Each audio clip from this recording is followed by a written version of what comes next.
Sanibonani Dumelang Molweni shap kunjani lapha igaba siboniso Sizo owakwamnikazi isibongo and njenganjwayelo this is my views my expressions manguthi uyaqala ukujoyina please do subscribe share utshele nabangazi ukuthi we are here and sikuphathele okungaphathwa abaningi and speaking of okungaphathwa abaningi namhlanje sinendoda enkulu sinendoda enkulu ukuze bakhulunywe ngabadida abakhulu but before indoda enkulu mhlambe there is another message that we would like to relay as in my views my expressions. As you might know, if you are in a football fraternity, we just lost ubaba uPhumlani Msibi, which is indaba ezibuhlungu and something that we really did not expect and kuthiwa ngesizulu umuthi omkhulu wile, because as the broadcasters we learning a lot and we were learning a lot from abantu abanjengaye ubaba Msibi, calm and collected and very humble, even kwakuthina esisazama besazi kodwa ukuthi hayi uma uthinta yabo uncika kubaba Msibi uyakwazi ukuthi akuwelcome noma akhulume nawe cebise njengomfana omncane yabo engenayo leyo nto ukuthi hayi ubani wena uyabo. So silahlekelwe kakhulu and sithi dudu emndenini dudu kubona bonke futhi abantu abathanda ibhola. Uyazibuza ke la uhleli khona ukuthi le ndoda why igqoke leskipa seSundowns. Let me declare uyasingamnike mina ngilona iSundowns angilona iKhosi angilona iChiefs, I'm just a broadcaster, so wonke umuntu ngiyamkhava. But right now we have Sundowns representing South Africa le eMelika kwi Club World Cup. So what's wrong with it? We might as well just wear and show our appreciation as well. Ngingathathi yonke inkundla kube yami ngino coach namhlanje. Coach, I'm very appreciative ukuba nawe. It's been a while sikhuluma sithi hayi we'll have a coach Mnguni, but finally you are in our house. And let me just give you an opportunity to just introduce yourself and also indicate the academy osuka kuyona. Over to you. Sizo. Yes sir. Ya mfowethu ngibonge ithubo ngipha lona mfowethu. Appreciate nje kakhulu le chance ongipha yona. Sithande nokudlulisa kakhulu kumndeni wakaMsibi nje sithi dudu abalale ngenxeba kubhlungu kakhulu as South African sportsmanship ukuthi sizwe indaba ezibhlungu kangaka and ade kuyinsizwa ade uyibona ukuthi ayika kakhulu ngokwanele yabo ade something nje kakhulu kwisport, so sithi nje umndeni ulale ngenxeba. Yes. Igama lami nguWanda wakamnguni from Langalibalele Sports Academy ene branch eScourt eMtshezi, iphinde ibe ne branch futhi naseThekwini eManzi Mtoti. Okay. Yes. Another thing esike sakhuluma ngayo, because I was under the impression ukuthi i-academy is all about soccer. So mhlambe uphinde usicacisele lapho ukuthi it's not just the soccer that enidila nayo kwi academy, it's sports academy, and iziphi mhlambe ama sports esinawo under Langalibalele Sports Academy. Okay mfethu, yeah, asidili ne-soccer kuphela, sidila ne-sports. Njengoba ubona nje la noma kuvela kancane nje khona abagijima ama-cycle yonke leyo nto leyo. Isifiso sethu ukuthi masikhule kahle academy accommodate wonke ama-sports. Remember sithe masifoma le academy kade kuyimina nobaba uDlamini okuye nobhekelela ibranch yangale eScourt. Okay. Sabona isidingo sokuthi ingane zasemakhaya azibhekelelekile kahle kuma sports. So safika nale idea ukuthi no ake senze academy kuze sikwazi ukuthi coverisheke everything. Ingane ke nje zasemakhaya mfowethu zine advantage ongakazi uyibone masisho indaba yestamina yabo, because lapha indawo ziyama hills and if uzihamba ziyesikoleni hamba ama distance amade, iyo yonke leyo nto yakha istamina kulezi ingane lezi. So once we get a sponsor nje kahle sizwavundulula wonke lawo matalent, because we believe ukuthi lapha endaweni zasemakhaya singakhipha abantu abangasimela kahle kabi kuma Olympic abangasimela kahle nje kuma sports nje ahlukahlukene, even go comrade marathon, even kuyona isoccer. We believe that ukuthi we can produce so many talent lapha emakhaya. That's why we come with the idea of academy, and ingabi soccer but kube sports academy. Okay. To give everyone a chance. All right. Yeah, but for now sisa focus ku soccer because of our funding, but we do have in mind ukuthi what was our purpose to form this academy. Okay, then you take me to another point. Uma ubala ubaba uDlamini. Yes, baba uDlamini. So uma uthi niyayisungula uwena ubaba uDlamini nisusa phansi, then ukhuluma manje indaba ye-funding, of which is something that I wanted to ask ukuthi then how do you ensure that you run i-academy if nihlangane nobabili nathi ake siphushe, where do you guys get funds, are there funding if any, noma mhlambe sikhulumela no Motsepe mhlambe vele ama-packet acebile. No Sizo, for now akekho umuntu osifandile yabo. We depend with my parents akhona kwi-academy, even nathi sithathe emalini zemndeni yethu to help izingane lezi ezingaphansi kwe-academy. So iyona ndlela nje siphila ngayo. Fortunately enough khona ama-parent akhipha kuze kweqe. Amanye ke kunzima kodwa ke so khuluma nje while as we go along. Yes. Then sike sakhuluma indaba before siqala ukushoot. Sikhuluma ngawo ama-academy. Yeah. There are so many academies, even nakhona like KZN, but I don't know so many like KZN. I know those big ones like your KZN soccer academy. Yes. Mhlambe abanye futhi abagrumayo nabo. I know the relationship between AmaZulu also with Glenwood High School. Yes, which is also something that is amazing. And the question then would be ukuthi elanga libalele sports academy. Yes. Nginomfana omncane mhlawumbe na 8 or 13 years. How do we get in there if sifisa ukuzodlala or sifisa ukuthi abe ngaphansi kwe-academy? Okay. Labo abano 8 years, 9 years, 10 years, 11 years sike sithi abazali ababalethe senze isma trial lutho nje umntwana omncane suke sazomfundisa ukuthi how to play football. So laba sibenzisa ama trials, abazali bayabaletha nje kwi training yethu siba train, then babe ngaphansi kwelanga libalele if umntwana happy, even if nomdlali happy, depend ukuthi baba happy kuba ngaphansi kwethu or ababikho happy. Cause if into usayibukela kude uyibuka iyenye into, but uthi ungafika eduze uyibona ukuthi injani leyo nto leyo. But sinabo abakhona.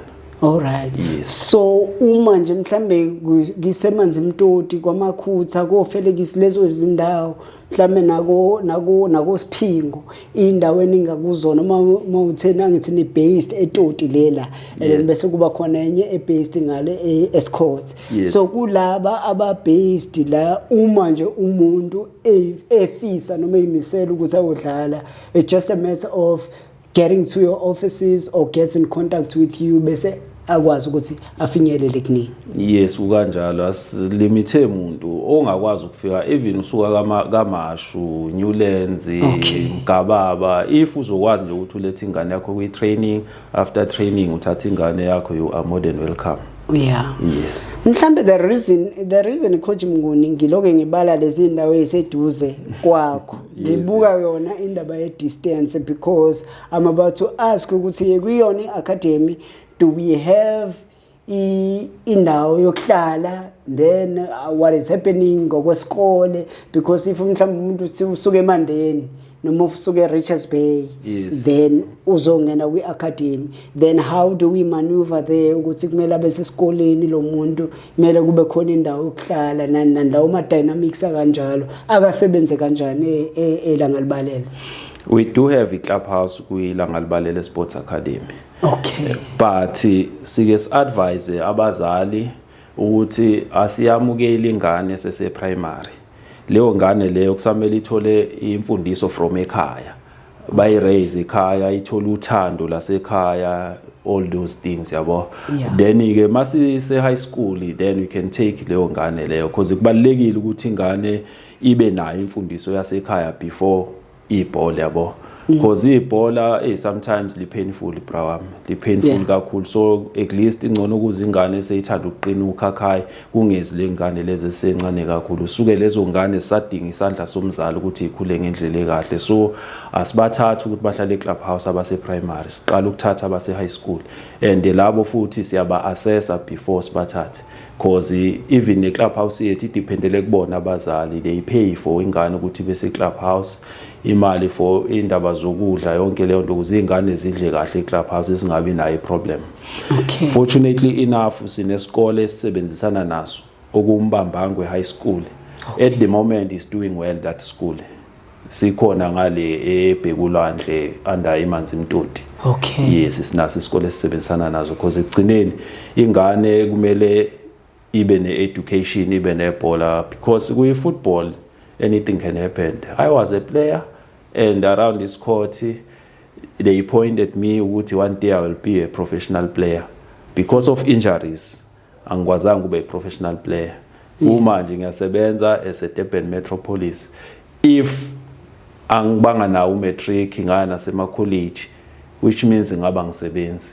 Because it's a requirement ukuthi ukwazi ukuthola umsebenzi la South Africa. Okay, not just ukuthola umsebenzi kalula ungenawo matric. Yes, kuyenzeka but it's not easy, especially lo mina engiwenza umsebenzi ngaba ngiwenza ube matric anginawo. And by the time ngisakhula kwakuduma ibhola ekhanda mfowethu and nami ngangibona ukuthi I'm going to professional. Yabo, unfortunately akwenzakalanga lokho because ngidlalile ko Respect City and ubaba uReggie Lembo ngasekho ayiwalithanda kakhulu italent lami kakhulu. Unfortunately ke ngafika vele khona sengine injury. Yabo, mase ngangasakwazi ukuthi ngibe 100% fit. Once sengiya ko 80% we fitness vele kuvuka injury yabo. So wacaca nje ukuthi ibhola sengalidlala just to keep fit but ngeke ngisakwazi ukudlala ngifinyelele kwi professional side. So nje all in all isikole nebhola kuyahambisana. Usho ukuthi nje beSundowns nje ile ngabule ngoba seMario. Abese unfortunately ngabe sengiretire. Phela uzahamba lokho ekhaya as a legend. Ubahamba as a legend. Oh yes, yeah, yes. You speak about isikole because I want to emphasize indaba yesikole. Back in the days, the time la ngitshela ukuthi nalo la ngena emsebenzini ngokudlala kahle esitekini. Ukuthi washaya amagoli amangaka esitekini, wezwe sekuthiwa ungena koSakho, uyabo ngoba kade kukhona kade bekhona lapho. And of which unfortunately that is not the case now. You really need to have something esandleni, even nakuzona lezo inkampani owungena kuzona kungekho incwadi. Right now Moya Sako, they want engineering, they want this, they want that. So I point lesikole noku emphasize ukuthi as much as abadlala whether they must have that relationship with the school, and then nani you also ensure ukuthi you encourage them ngokwesikole ukuthi izinto zihambe kahle. So do you regularly check umuntu ukuthi uperforma kanjani and what not esikoleni? Yes, we do, cause like those boys abangahlali akungasikona abala eThekwini abase Clubhouse, we've got players from Mpumalanga province kwi Clubhouse yethu, we've got players from Escort, we've got players from Emandeni, nje indawo eningi sinabo abadlali khona. So we are the parent of those boys because abekho abazali eduze thina sikhona. We have to check ilokhu njani incwadi zabo ukuthi how they perform. Yeah, kuze nabo ba motivate bazi ukuthi ucoach akumele abone ukuthi ngithole kancane kangaka yabo. So they make sure ukuthi bayafunda yabo, kuze ngithi mangichecka nami incwadi ngibe happy ukuthi we are happy ukuthi sinomntwana operforma kahle kwisikole, operforma kahle na kwi football academically. Yes. And then, okay, so coach, yeah is the thing.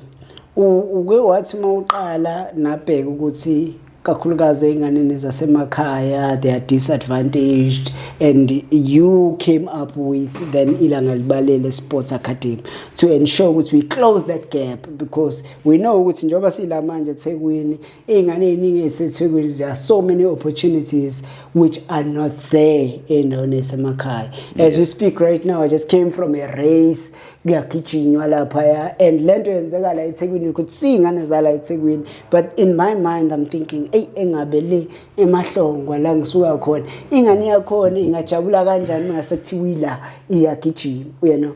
And iy'ngane zasemakhaya isikhathi esiningi we always have disadvantaged families. That's and now true. You speak about the clubhouse and you speak about lokho okuncane kuye kuphume kubazali ukuze nikwazi ukurun clubhouse. Yes. And uma sikhuluma ngezingane zasemakhaya as a disadvantage, ingane ehlala nogogo nomzalo ongasebenzi ababhekelele kwisibonelelo sikahulumeni, then umuntu kanjalo ngizofika kanjani, ngizofaka kanjani nami ukuze ngikwazi ukuhlala eclubhouse? Hey, it's a big challenge leyo. Yes. Because ekugcineni kumele kudliwe. Yeah. Indawo esihlala kuyona, we are not owning that house. We Yes. are renting the house. So we have to pay for that house. Yeah. So hey, it's a big challenge leyo. Because omunye umdlali ukabe good, uthola ukuthi ekubeni good kwakhe uyabona ukuthi in 2-3 years it can be a professional player. Hey, but 2-3 years, it's hard ukuthi you can pay for that boy for all those years. So we just turn a blind eye, although it's painful. Some you see ukuthi hey, this one is something else. Only isikhathi esincanyana nje ongaspenda naye, then we refer him kwamanye ama team, then we took those boys. For example nje Umbekezeli, Umbokazi TLB. TLB. Yes, naye wayesesimeni esifanayo. Yabo ufike kuthina, I notice italent ukuthi lo mfana lo is too good. Although nayo engenayo support ekhaya. So ngakuthatha konke ngakubeka kimi ukuthi I will support him financially, everything. Yeah. I will support him ukuze athole le opportunity ayithola. I did that. Amthatha umfana oweza la eThekwini, wahlala ngaphansi kwe-academy those few months. After that umfana ngafonela i-Chiefs, ngafonela i-Pirates, AmaZulu about umfana, kwenzeka kusekuyi-history, umfana kwi-Pirates manje. All in all, without me ngaba kekho kwi-Pirates Umbekezeli Mbokazi. I'm the one owenze sure ukuthi Umbekezeli uya kwi-Orlando Pirates. We are so grateful Because of his talent, Yeah. we take a risk. We took a risk. We are so grateful for that because he's such a gem. He's such a gem, and I'm personally expecting him with AFCON this coming December. Yeah. No pressure, but the guy is such a gem. But there's something, Funuguti, I'm not putting you in the corner, Yes. but I wouldn't pass without asking this. So here's something with Shilo, coach. You said you called Pirates, you called Chiefs, you called AmaZulu. Only those three. Or mhlawumbe khona nabanye wabafonela. Actually, sasidlala i-Engine Cup. Yes. Yes. Okay. There Gauteng. no, sasidlala provincial. Oh, okay. Sidlalela ukuthi kuphuma number 1 ozoya eGauteng. Oh, okay. Yes, while siku-Engine, Yeah. umuntu oqala owa-scout Umbokazi, uDon, he was from Sundowns. Okay. He came to me and said, hey, coach, I want this boy. This boy remind me Umvana. The way strong ngakhona. So I want this boy. I Yeah. said, take it, coach. Take him, coach. Yabo.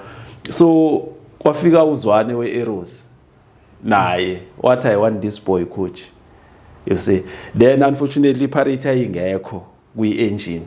But I've got coach like my brother, Junior Pim.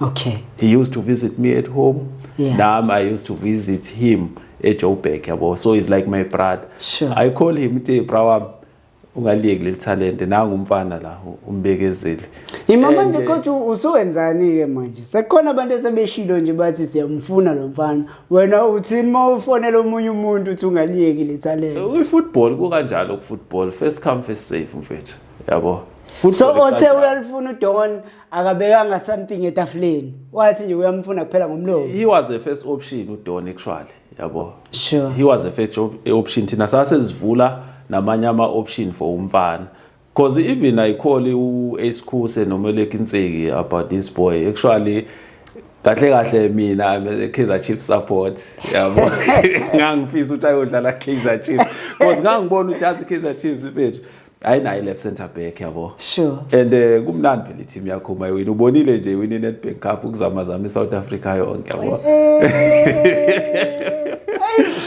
okay makhosi ulungile so ngangifisa ukuthi aye kwiKaizer Chiefs yabo ngabancenga mfethu labantu beChiefs mfethu ngithi please coach shosho lo mfana ukona sign him yabo benza kancane ke mfethu abantu abashesha amaZulu mfethu amaZulu ashesha umfana wajima nawo then test before signing contract wafona uJunior Bhengu wathi hey mfethu sengilungisa ithikithi le flight lo mfana akagibele eze kwiBuccaneer ntambama yabo ish ngizoyithi le ndaba kumaZulu because useyajima phela ngijima maZulu interested and abakumsayini kodwa abakamsayini ba interested basam assess umfana yabo yeah hayi ngavele ngacimeza phela ngathi boy kusasa uya kuyiPirates iflight ticket selikhona wathi umfana ngiyakhona coach ngathi mfana uzongenza ngibe proud wathi sure coach ngizokwenza ube proud angibasab mina that boy ine confidence ngendlela ongakazi uyibone yabo ngiyamkhumbula ezodlala neSundowns abeze yabo hawo ngathatha imoto umfana nga driver ngamuse airport ngafona ukuthi umfana ugibelile manje guess what one day they called ukuthi umfana semthatha balokho angabazange bacucuze one day nje after training bathi no umfana siyamthatha akasabuyi lapho then who's the coach at that time Makhaya uDugudu yes uDugudu and it was like nah this one yeah ngathi ayike indlela sebamthathile umfana afona amaZulu emuphi umfana kwenzeka kwasebholeni ke yabo wagcina umfana esane kuParade njengoba kuParade but it's good for the boy yeah it was unlucky for amaZulu. Coach, sifike kuyena uMbokazi because you are trying to highlight the situation umuntu uthola ukuthi usuka on a disadvantage advantage kodwa afike adlale uyabona italent lakhe kube lona elimkhulumelayo. Yes. Who are other players? Now I'm interested if uMbokazi, and we all know Mbokazi, we all know TLB, and we all know what do you have there, you know. And who are other players OT Umaubuga right now Uchuguti from Ilanga Balele Sports Academy? We are so proud of these players nalabe khona. Ubanele wakamnguni. From Mnambiti. Yeah, even that boy, he never pay even a cent go academy. No, it was because of his talent. Oh, it was because of his talent. Yes, and he's a fighter. He's a fighter, that boy. Yabo. Uhlalileke kuthina yena, isihlala isikhathi eside ke kuthina yena, almost 2 years if I'm not mistaken. Yabo. From now Polokwane City, at with DTC, and we are very proud of Ubanele Mnguni. His first game with DTC was man of the match, and with Polokwane City, if I'm not mistaken, why no 3 weeks or 1 month from us. I would lala game. I be man of the match. It shows something. It means a lot. You are cooking there. You are cooking there, Coach. You are cooking. So, go manje nje ujima ne first team ePolokwane City ubanele Mnguni. So we expect that anything can happen. Sure. Because he's doing well even there with first team. Yeah, and I wish ukuthi yonke into yakhe ilungi. cause babe number 7 ne then we league okay then number 2 kube Pirates so MTN 8 aw suka nini madoda zothathana zothathana ihlangana iTLB ihlangane nayo zakwawo yes oqala awusuka nini madoda so and then anyone else simshiya ngaphandle yes bakhona khona umfana ubanakathwala waseMpumalanga okay yena uqala ukufika kuthina eno 13 years ade funda khona eMpumalanga ezakuthina only ngama holidays he even play enye tournament enkulu yala eThekwini inkunzi tournament ya under 15 phethwe uSibo we New Age tournament ya right ngalendlela eyisimanga ingane nje no 15 years yonke yathanda ukuthi idlale leyo tournament even naye kuyidlalile ubanakathwala even iengine uyidlalile ubanakathwala andalanga libalele Sports Academy again amazulu amsikaza athi we want this boy kodwa agcina ngamthatha njengamanje ugcine edlala yena ku Arrows from Arrows ku Kruger United babe number 4 or number 5 okay almost bacishe bana kuma playoffs ongena ku Premiership. But coach, I want to move on to unfortunately to a bit sour discussion as far as Ebola is concerned. Yes. Abafana bahlale kwi academy, especially those who will stay in the clubhouse. Yes. We have abafana bahlala kuma clubhouse, we have abafana who are fortunate enough to have abazali mhlambe baseduze who transport them on daily basis. Yes. There are things that have been going around about the disgusting things that would happen or happening kuma academy. Yes. Where you will even see a voice note or hear voice notes or a call from a certain coach or umzali saying umfana kuthiwe hayi kufanele ukuthi kube khona into ayikhokhayo ngoba yena ukuze akwazi ukudlala or ukuze akwazi ukungena kwi academy. Yes. Izinto ezikanjalo because it gets tricky if umfana ehlala kwi academy and ngumzali ngithe umfana kahamba udlala because we want ukuthi abe successful and ibhola uyalithanda. Then uma sesizwa izinto ezikanje, what is your take or your view ezintweni ezikanjalo? Uthinta enzima kakhulu kodwa ke before ngikuphendule. Yes. Ngifuna ukuthi mase ngiphuma la ngithola ama course kuthiwa mina coach this and that yabo. Khona umfana omunye okhona kumaZulu utalent wakandlovu. He's doing well there kumaZulu naye. Yes and already ujima no TTC wakhona manje. Okay. The future is bright in that boy. So angifuna bese ethi wabalo sibanibani mina ngangibala. I get you coach. Yes. Then ngibuye kule oqeda kisho njengamanje. It's painful and it's bad. Most of the time we heard about that.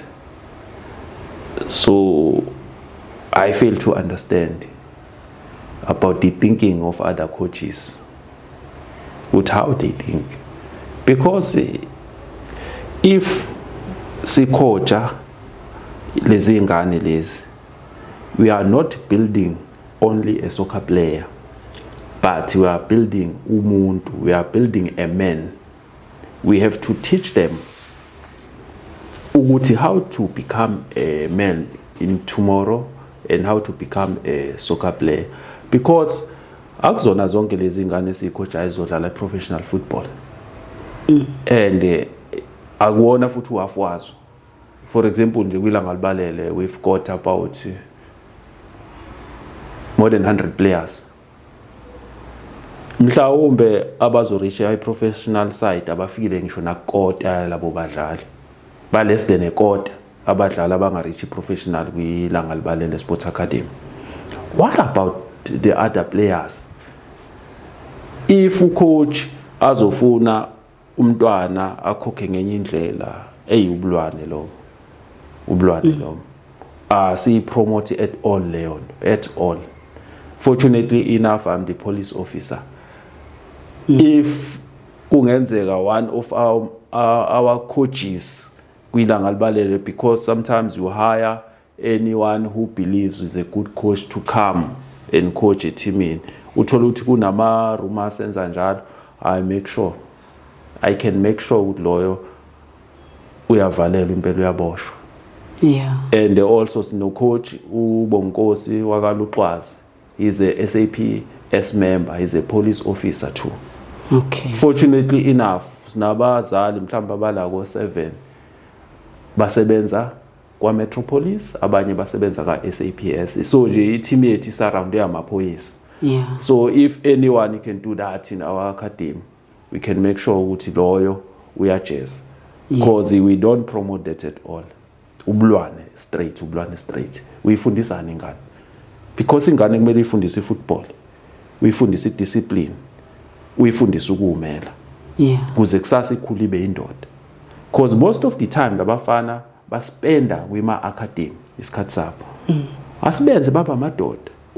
Umfana angathi meke ibhola uthola ukuthi senze izinto ezirong emphakathini. Umfana akathi meke ibhola azi ukuthi mhlambe ngelinye ilanga sithi lo dokotela kwaye kuyilanga libalele sport academy, today he's a doctor. Yeah. Yabo sithi siyabheka umfana uyilawyer, he from langa libalele sport academy. Yes. Sithi siyabheka umfana he's a teacher, he from langa libalele sport academy. Because it's not all of them gonna play professional football. Yeah. So we try all by means ukuthi abafana siba-teach into correct. Fortunately enough, we've got comment about our academy ukuthi abafana abantwana bethu ave bahlonipha. So lokho kuyasimotivate kakhulu nathi kusenza ukuthi siqinise isandla kubona ukuze bahlezi bahlonipha ngaso sonke isikhathi. What would you say, coach, to umfana who have been asked this question ukuthi manje ufuna ukudlala uzongikhokhela ngani? Umzali hayi athi umfana hayi imali nayo khona, umfana otshelwayo ukuthi kumele wenze ukuthi ukuze udlale ibhola. What would you say to that? Because umfana uyafuna ukuba successful, uyafuna ukuzibona mhlambe njengo umdlali othile, Mfundo Vilakazi, Sibanibani, Kohlwano, uyafisa ukuzibona lapho. Yes. Kodwa manje talent unalo and usayitshela ukuthi enza nje ukuze ukwazi ukungena. Now I want you to speak to that boy who have been told that ridiculousness. Yes. What does he say? I mean, I can advise you, my boy, if any coaches or any manager ethi yenza 1 or 2 kuze udlale professional, ngicela ucabange lamazwi ukuthi ucoach welanga libalele sport academy wathi kuwe umbekezile uqhamuke ekhaya elingenalutho kodwa namhlanje udlala ku-Orlando Pirates naku-national team, zangayenza leyo nto.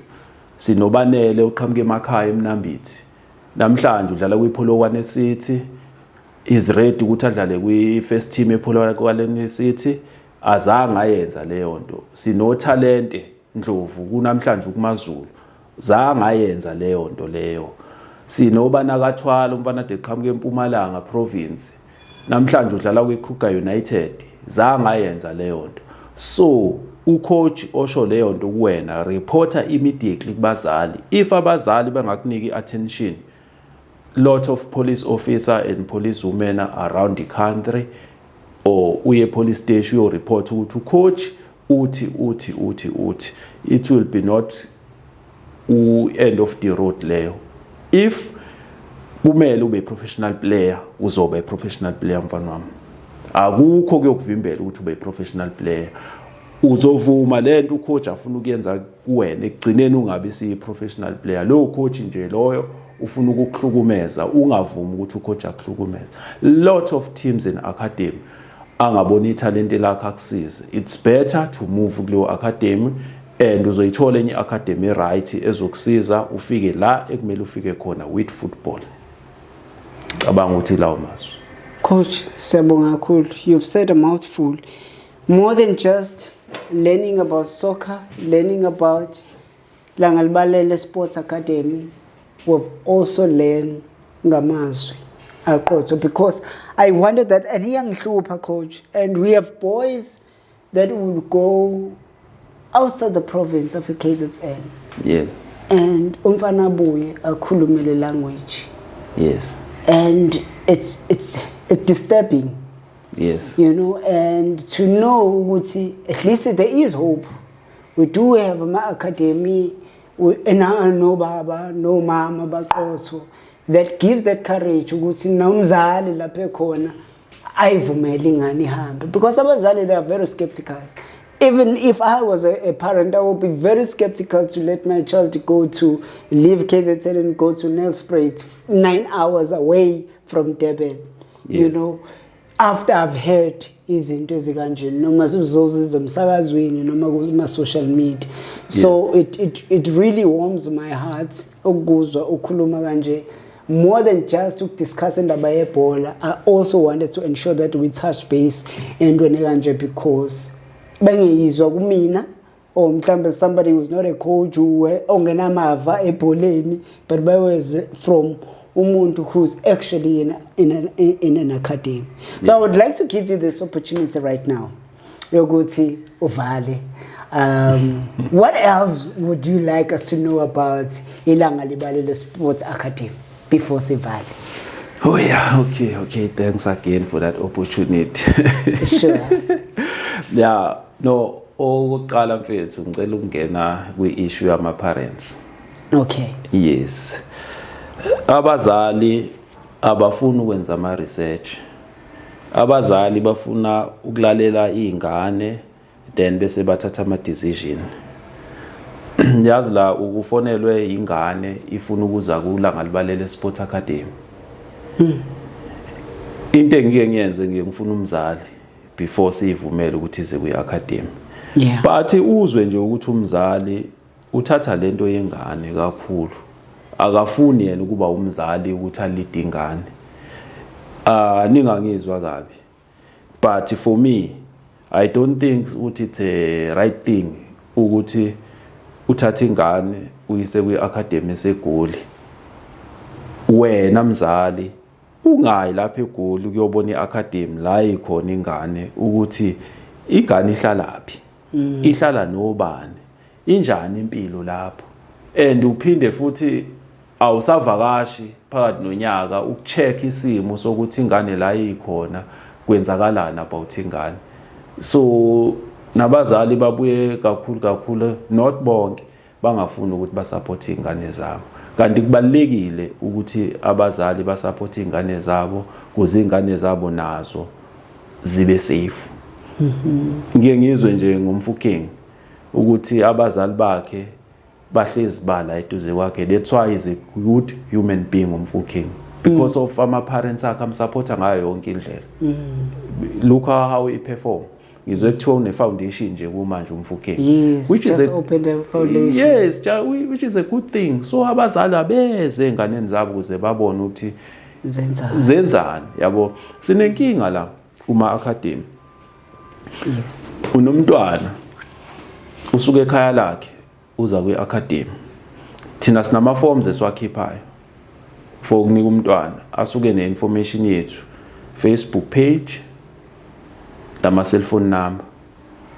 Senzela ukuthi umzali mekufika i-forms obingane iyafika ingashonge ekhaya, especially ezi around ukuthi yaphi, yabo. Thina sibona italent esinika i-forms ukuthi umzali ahluphe ukuthi angene ku-Facebook enze research ukuthi who's Langalibalele Sports Academy, yabo.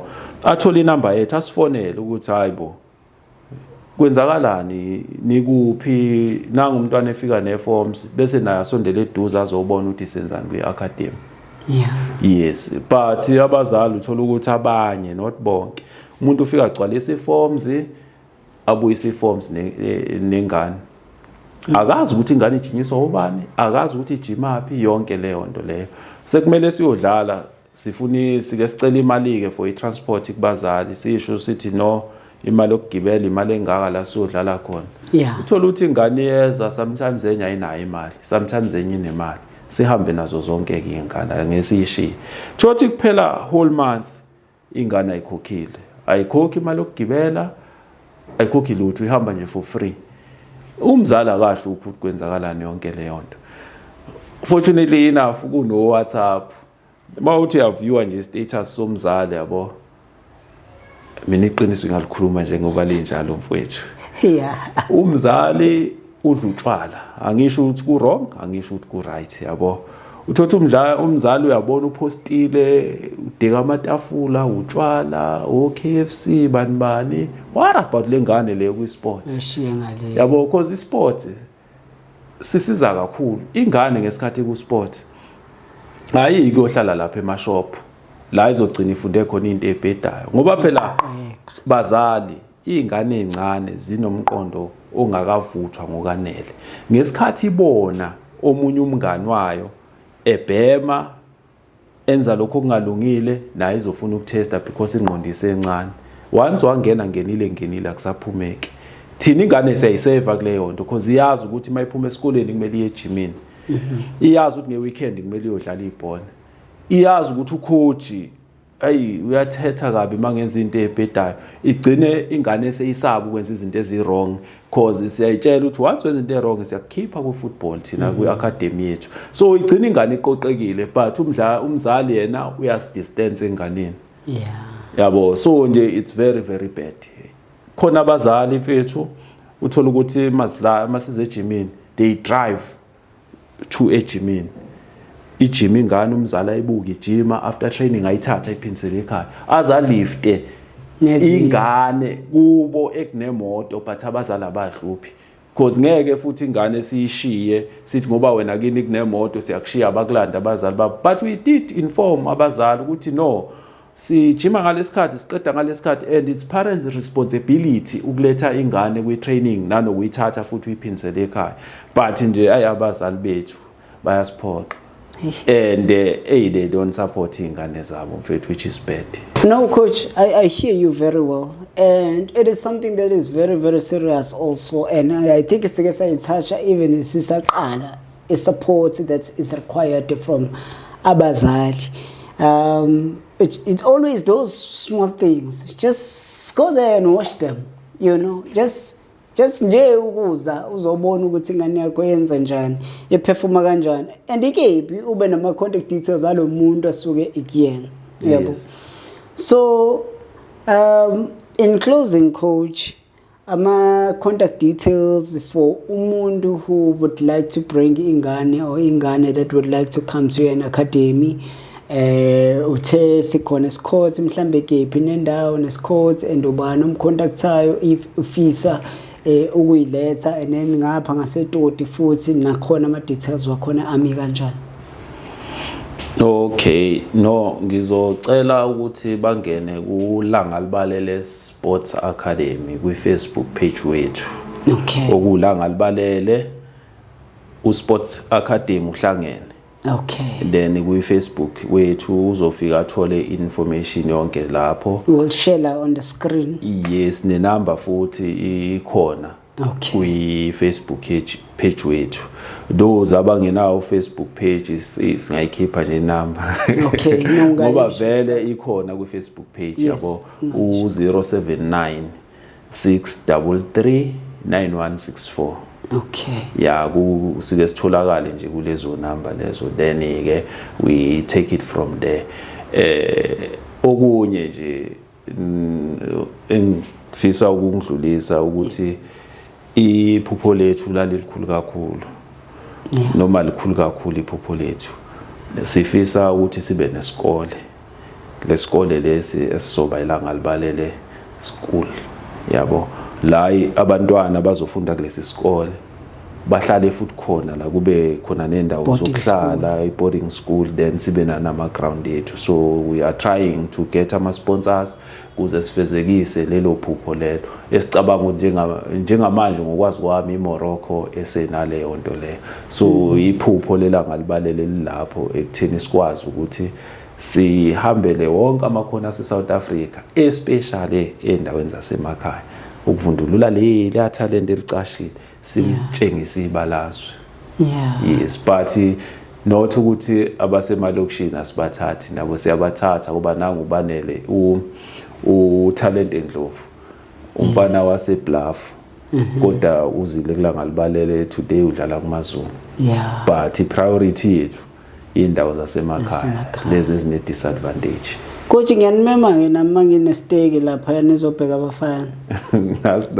Mangine stake nje lapha koMahlongo koDududu ngiyanimema ngiyafona nje. Inamba senginazo yonke into ikhona. Ngiyafona. Akunankinga ungafona mfethu sofika sobuka will invite even our brothers esaziyo ukuthi banama academy right like khona iKZN Future Stars ephethe uLindo Msomi khona iHighlanders Football Development ephethwe uSiya yaseNgonyameni khona nabo New Age maningi nje akhona abangixolele ngababalanga isebenzisana nabo bakhona maningi ama-academy right we can invite even them beze nabo bazobona italent because ziningi kakhulu ingane ngeke siqede zonke kumele sibe nomona kumele sinabanye abafowethu esibazi ukuthi benza umsebenzi oncomekayo nabo balithola ichance kuze nabo babone ezinye ingane because isport sibaluleke kakhulu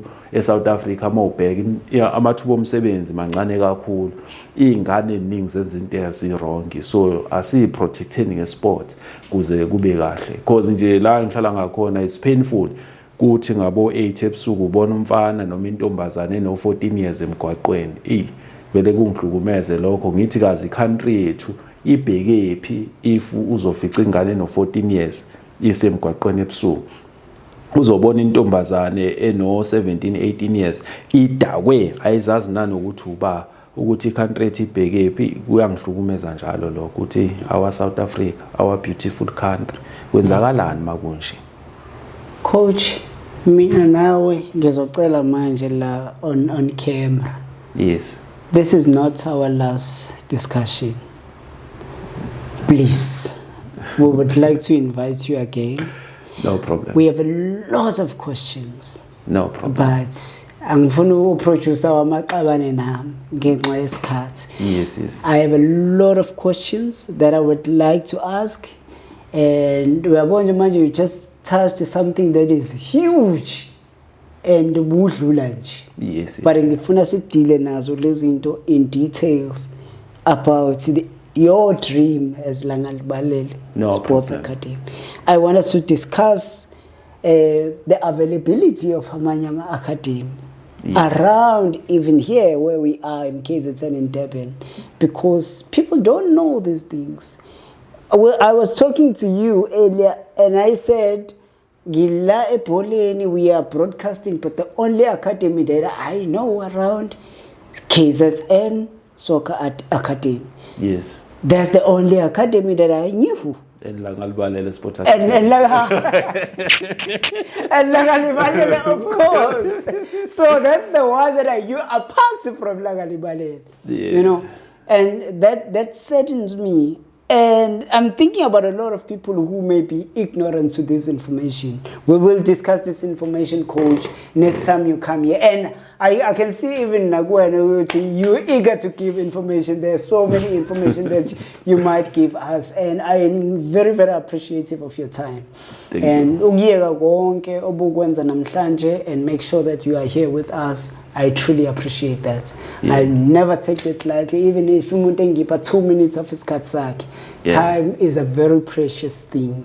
And the fact that you were here even on time and you did the whole setup and you are here, and that speaks volume of you as a person, and which gives me a picture of ingane esuki lapho eLanga Libalele Sports Academy, about respecting time you know. Yes. And I'm very, very appreciative of that. And I do believe that Auna Inkinga, you will definitely come next time and make sure Uguti ukona la with us. So, Coach, who is your player of the season? PSL player of the season. Hey, what's him? What? Who is it? Just give me that. Who's your player of the season? Cela ukunika list amagama u3. Oh, okay. 3. Mfokeng, Ribeiro, and Nkotha. And Nkotha. Yes. Okay. Now, let us do this. I'm asking you now. I'm not talking about the player of the season. Yes. Nkotha, Mfokeng, Ribeiro. Yes. Choose 2. 1 must go, 2 must stay. Mfokeng and Ribeiro. Nkotha must go. Yes. Mfokeng and Ribeiro. Who must go, who must stay? Wait, I know I'm going with Mfokeng. Ribeiro can go to Brazil. Yes. Go back to Brazil. I'm going Mfokeng. That boy, he's too smart. He's too smart. He's too smart. Well, akusho mina. Kusho yena coach. Ziningi zitayishilo. But I'm not going to quote him on that. But kusho yena. Uthi eyakhe player of the season Mfokeng. A defender of the season is probably Mbogazi, Gienu coach. He haven't played much games, but he is a player to look into. But no, wait. Ungangifunza man. No, I'm not saying what is that you said. No, Kulisum Dow, very different. Kulisum Dow. Yeah, maybe TLP, Singati player. Young player. Yes, okay. Yes. Lokunjane, TLP, because he play a few games, but I don't think corner. I'm not sure, but I don't think corner umdlali with PSL othola man of the match amaningi okudlula yena uMbogazi. Is it? Yeah, so that's why ngathi is a young promising player athole lo award there. That's my view. Okay. My expression. Your expressions. Yes. Now, I just want to know your goalkeeper now of the season. National goalkeeper. Rowan. Sundowns Williams, yes. Coach. Chipazeze, many clean sheets. Number of clean sheets. What are you talking about, coach? Yes, number of games he played. Are we talking about the goalkeeper? Yes, or are we talking about the team? I know. We're talking about the goalkeeper. Which means lot of goal futangenile again. Our concerned. Although abe now ma clean sheet, yabo. Coach. At least says ngaze sibheke ku China. Yes. Nalo esikhukhune. Skukune. That colored boy libala. Oh, okay. Nami the national team je recent. Yeah, at least esingabheka kulayo 3 level, but the one for ilo kunjani Chipazeze. Imagesi. I don't think so. But sekungenzeka ibhola silibuka ngendlela ezingafani. Yes. Well, ladies and gentlemen, good people, that's just about it. This is where we end it. But I assure you this is not the end of the discussion, because we're still going to invite Ucoach to come back. And maybe Ucoach usazasibizela nabanye kwamanye ama-academy. And maybe in some players, some big names that he mentioned. Maybe we're still going to have those. We don't know, but we're still going to talk to the coach. Nina nani ngabhala lapho ukuthi ubani enifisa ukuthi nimbone next, more especially on the names that were mentioned by your coach. But no pressure. We're so grateful that you were here. Please do subscribe channel nabangazi ukuthi we are here and we always have ukungaphathwa abaningi. From me namfana kamnika thukapela ugqosi ujama namaqoqo komadle hlangene ngithi we are out of here. See you next time.